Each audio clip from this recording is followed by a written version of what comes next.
UAE-യിൽ മാധ്യമപ്രവർത്തകനായിരുന്ന മുനവർ വളാഞ്ചേരിയുടെ പകൽ കിനാവുകൾ എന്ന പുസ്തകം ഷാർജ അന്താരാഷ്ട്ര പുസ്തകമേളയിൽ പ്രകാശനം ചെയ്തു. ലേബർ ക്യാമ്പിലും തോട്ടങ്ങളിലും ജയിലിലും കഴിയുന്ന അറിയപ്പെടാതെ പോയ പ്രവാസികളുടെ കഥകളാണ് ഈ പുസ്തകം.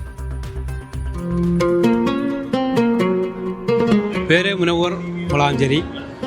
എൻ്റെ 8ാമത്തെ പുസ്തകമാണ് ഇപ്പോൾ ഷാർജ ബുക്കുകൾ വെച്ചിട്ട് പ്രകാശനം ചെയ്യുന്നത്. ഇപ്പോൾ ഇത് കഥാസമാഹാരങ്ങളാണ്.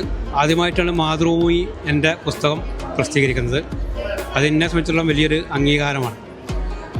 UAE-ത്തെ ലേബർ ക്യാമ്പുകൾ, ജയിലുകൾ, അതുപോലെ തന്നെ ആശുപത്രികൾ, അതുപോലെ വളരെയധികം ഉള്ളോട്ട് പോയിട്ടുള്ള തോട്ടങ്ങൾ, ഇവിടെയൊക്കെ പത്രപ്രവർത്തനത്തിൻ്റെ ഭാഗമായിട്ട് ഞാൻ റിപ്പോർട്ട് തയ്യാറാക്കാൻ വേണ്ടി പോകുമ്പോൾ ഞാൻ കണ്ട ഒരുപാട് ജീവിതങ്ങളുണ്ട്.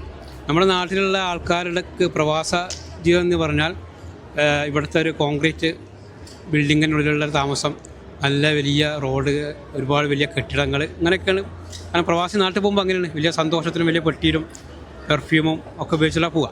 പക്ഷേ അതിൽ നിന്ന് വ്യത്യസ്തമായിട്ട് ഇവിടുത്തെ ഉള്ളറകളിൽ, ഇവിടുത്തെ ജയിലുകളിൽ, ഇവിടുത്തെ ലേബർ ക്യാമ്പുകളിൽ ഒരുപാട് ജീവിതങ്ങളുണ്ട്. അവരൊക്കെ ചില ആളുകളൊക്കെ 3 വർഷം കൂടുമ്പോഴാണ് നാട്ടിൽ പോലെ. അപ്പോൾ അവർ എന്നാണോ നാട്ടിൽ നിന്ന് വന്ന് അന്ന് ദുബായ് എയർപോർട്ടിൽ ഇറങ്ങും. എന്നിട്ട് അവരെ ലേബർ ക്യാമ്പൊക്കെ പോകും, അല്ലെങ്കിൽ അവരുടെ തോട്ടത്തേക്ക് പോകും. പിന്നെ തിരിച്ച് 3 വർഷം കഴിഞ്ഞിട്ടാണ് അവർ വീണ്ടും ടൗൺ കാണുന്നത്.